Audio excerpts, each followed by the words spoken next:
ചിരൂരിൽ മണ്ണിടിച്ചിലിൽ മരിച്ച അർജുന്റെ സഹോദരി അഞ്ജുവിന്റെ പരാതിയിൽ ലോറിയുടമ മനാഫിനെതിരെ കേസ്. സമൂഹത്തിൽ ചേരിതിരിവുണ്ടാക്കാൻ ശ്രമമെന്ന വകുപ്പ് ചുമത്തിയാണ് കേസെടുത്തിരിക്കുന്നത്. കുടുംബത്തിന്റെ മാനസികാവസ്ഥയും വൈകാരികതയും മുതലെടുത്തെന്ന് എഫ്ഐആർ. കർണാടകയിലെ ശിരൂരിൽ മണ്ണിടിച്ചിലിൽ കാണാതായ അർജുനു വേണ്ടിയുള്ള രക്ഷാപ്രവർത്തനം നടത്തുന്നതിനിടെ മനാഫും മുങ്ങൽ വിദഗ്ധൻ ഈശ്വർ മാൽപേയും നാടകം കളിച്ചുവെന്ന് അർജുന്റെ കുടുംബം വാർത്താസമ്മേളനത്തിൽ ആരോപിച്ചിരുന്നു.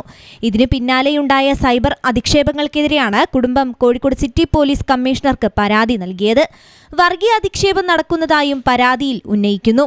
അർജുന്റെ സഹോദരി അഞ്ജുവിന്റെ പരാതിയിലാണ് നിലവിൽ മനാഫിനെതിരെ ചേവായൂർ പോലീസ് കേസെടുത്തത്. സമൂഹത്തിൽ ചേരിതിരിവുണ്ടാക്കാൻ ശ്രമമെന്ന വകുപ്പാണ് ചുമത്തിയത്. കുടുംബത്തിന്റെ മാനസികാവസ്ഥയും വൈകാരികതയും മനാഫ് മുതലെടുത്തു എന്ന് എഫ്ഐആറിൽ പറയുന്നു. അർജുന്റെ പേരിൽ മനാഫ് യൂട്യൂബ് ആരംഭിച്ചുവെന്നും പണപ്പിരിവ് നടത്തിയെന്നും കുടുംബം ആരോപിച്ചു. ഇതോടെ കുടുംബത്തിനെതിരെ സൈബർ ആക്രമണമുണ്ടായി. അർജുന്റെ സഹോദരിയുടെ ഭർത്താവ് ജിതിനെതിരെയാണ് രൂക്ഷമായ ആക്രമണം.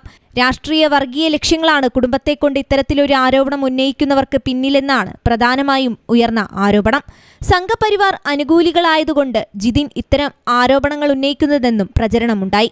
അതേസമയം അർജുവിനെ കണ്ടെത്തുന്നതിനു വേണ്ടി യൂട്യൂബ് ചാനൽ ഉപയോഗിച്ചിട്ടില്ലെന്ന് മനാഫ് കഴിഞ്ഞ ദിവസം വ്യക്തമാക്കിയിരുന്നു. 10,000 സബ്സ്ക്രൈബേഴ്സ് ആയിരുന്നത് 2.5 ലക്ഷമായി. ഇനി ഉപയോഗിക്കേണ്ടെന്ന് കരുതിയ യൂട്യൂബ് ചാനൽ ഇനി തുടരുമെന്നും മനാഫ് പറഞ്ഞു. വാർത്താസമ്മേളനം വിളിച്ചാണ് മനാഫ് കാര്യങ്ങൾ വിശദീകരിച്ചത്. News desk, Kozhikode vision.